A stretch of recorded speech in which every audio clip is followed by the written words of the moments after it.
Huh. Who knew Earl also ran a challenge ramen restaurant in his free time? Well, it's only right for me as his boss to give the challenge a try. Alright Earl, hit me up with your hardest ramen challenge that you have on your menu. I forfeit. I'm Moonlight150, and yeah, if it wasn't obvious, I kind of just gave up on making a video on the last chapter because it literally offered nothing for me to say or do in the video outside of just recapping every joke like Ramen Lady makes ridiculous ramen challenge, it is defeated by equally ridiculous girlfriend quirk and shenanigans, repeat for 8 times, and that's your chapter. Oh, I guess I just covered it. There you go. I did a video on chapter 220, but let's move on to a chapter with an actual story. Breaking from tradition where there is no daily life this volume to the shock of the entire community,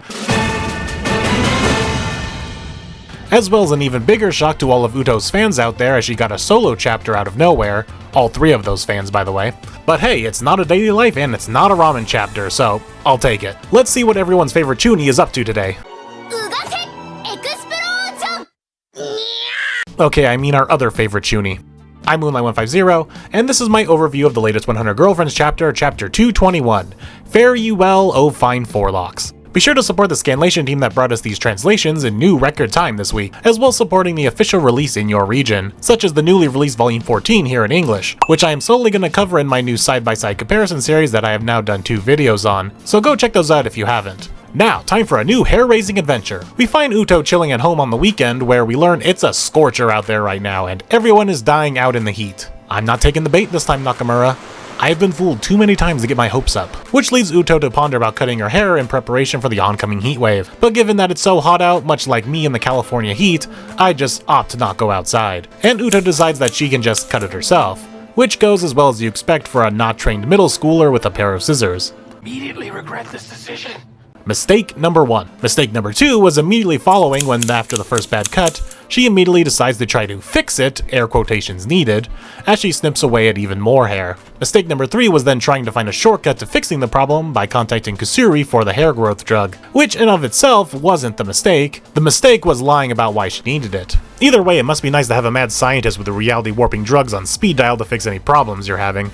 I am mad scientist. It's so cool. Son of a bitch. Also, I need to call out the canonizing of the 100 puzzle game outside of the commercial chapter. They are just regularly playing the game now, and it's Yaku of all characters doing it too. A game so simple even your 89-year-old grandma who looks 8 years old can do it. Oh, and look at that, she also managed to subscribe to the channel too. Be more like Yaku and subscribe if you haven't already. Also, I just really want to see more of the girlfriends just calling up one another on their days off and whatnot. We got introduced to it in the violent movie chapter, and we kind of got it here, but I need more. I don't know why I find it so fascinating, but I do. But to Uto's dismay, Kusuri doesn't have any of the hair growing drug readily available and says that she won't have any for an entire week. The following day we see the group all walking to school together like usual, and the topic for today?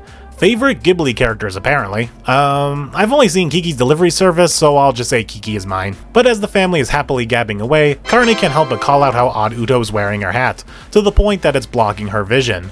Then proceeds to test if Uto can see or not, and Hahari almost gets decapitated in the process, proving that yes, she cannot see like this. Then blames her wanting to shield her eyes from the very sight of the grisly world that we live in.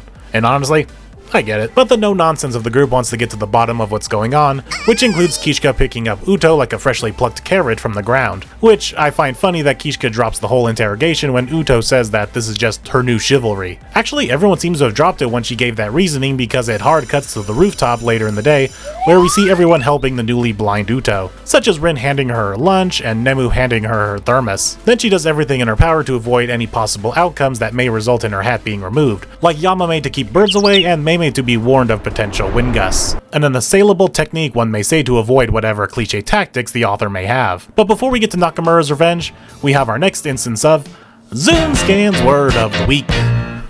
This week being the word unassailable, which is an adjective to describe something as unable to be attacked, questioned, or defeated. Basically, foolproof. But it seems Nakamura doesn't take too kindly to being outsmarted like this by his own characters, as he unleashes pop culture references instead of a simple gust of wind or a bird. It may look like Kaito Kid from Detective Conan, but due to international copyright, it's not.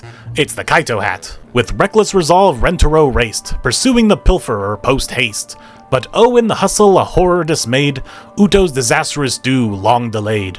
A frizzy fiasco, a fringe-fueled fail, proof that a parlorless plan can derail. Ooh, Earl, how about a rousing game of tic-tac-toe? Hell yeah! Moonlight versus erlditor.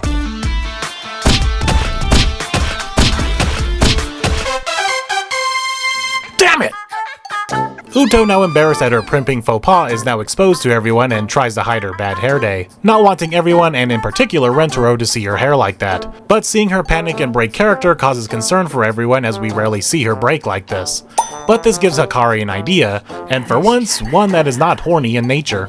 They leave Uto be like she requested, and Uto begins her little pity party, fretting about how Rentaro will react to her hair. But not too much later, Uto hears the others return, and to her surprise...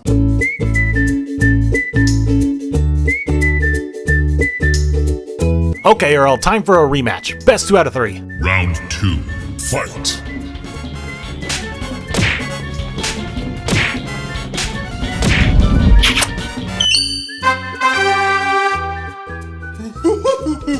Fine, you win. As an act of solidarity, everyone decided to hastily cut their bangs as well, and keep it like that for the remainder of the week until they can all grow their hair back to normal, which the gesture humbles Uto as she thanks everyone for standing beside her, where Rentaro on cue finally gets back to the rooftop wearing Ira's pants apparently? When did that happen? Best not to question things at this point. And upon seeing everyone's new hairdos, his own hair bursts into heart-shaped because... science. No, literally, because science. Earlier in the chapter, Kusuri said he quaffed down her shows your emotions in your hair drug, and the entire family rocked these new hairstyles for a week until Kusuri whipped up a new batch of drugs to fix everyone's hair. Just gonna note down the aforementioned confirmed week later in my logbook here for later.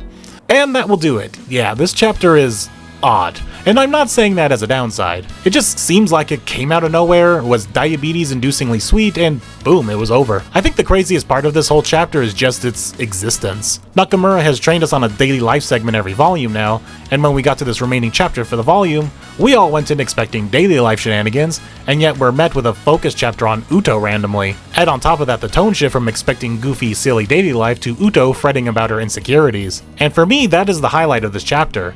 Not only is it Uto breaking her Chuni charade for almost an entire chapter, and seeing her vulnerable, but as we see here, her panicking over Rentaro seeing her like this. It's rare in this series for a girlfriend to have these moments where they are insecure about being Rentaro's girlfriend, and being presentable.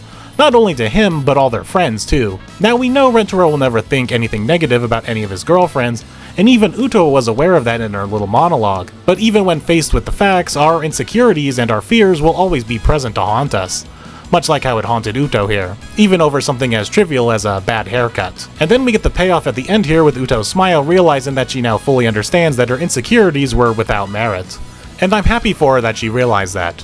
I definitely welcome more of these kinds of chapters that play on your standard testing the relationship drama tropes. And with that, we are done with volume 25, and there is no break next week, so we are heading straight into Girlfriend 34. Let's get excited. So I'll see you on the next video as we welcome in number 34. And in the meantime, be sure to like, comment, and subscribe just like Yaku did. And I'm Moonlight150, and I'll see you all next time.